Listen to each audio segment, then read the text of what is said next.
Good evening, fellow South Africans and citizens of the world.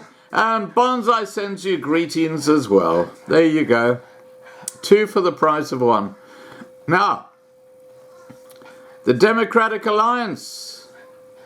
They're now moving to the Freedom Front Plus's side of the fence, if I can put it that way. Because they say BEE is wrong too.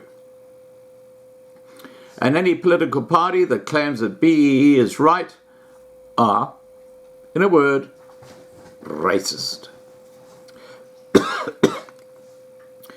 DA Federal Council Chair Helen Zille gave a clear sense of the direction in which she would like the DA, or Democratic Alliance, to move at its forthcoming policy conference, telling the Cape Town Press Club on Thursday that the party should unashamedly reject black economic empowerment and affirmative action based on race, which is what we've been saying the whole time on this channel. It is the greatest destruction of South African business, the BEE, in a word. The DA has spent 5 years divided on how to deal with both these policies without arriving at an unambiguous conclusion. The resignation last week of leader Musi Mamani and Johannesburg Mayor Herman Mashaba were linked to the party's stance on race. As part of the process of renewal following its poor electoral performance, a review report has recommended that Mamani and 2 other top leaders step down.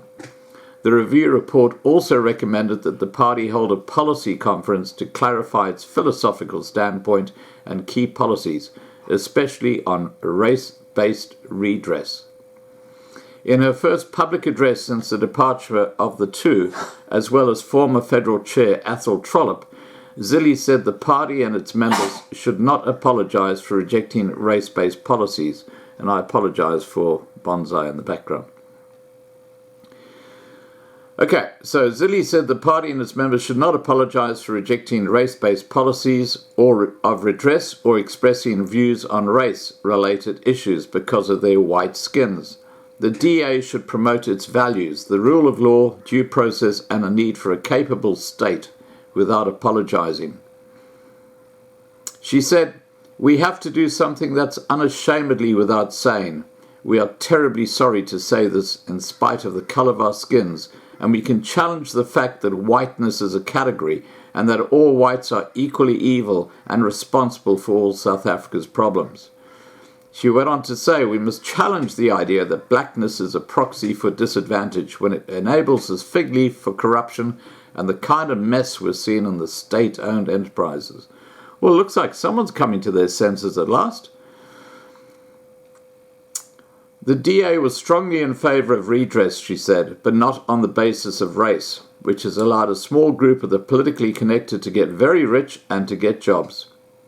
She said, "If you want redress in a complex society that has huge measures of poverty and inequality, first you need economic growth, skills development and job creation."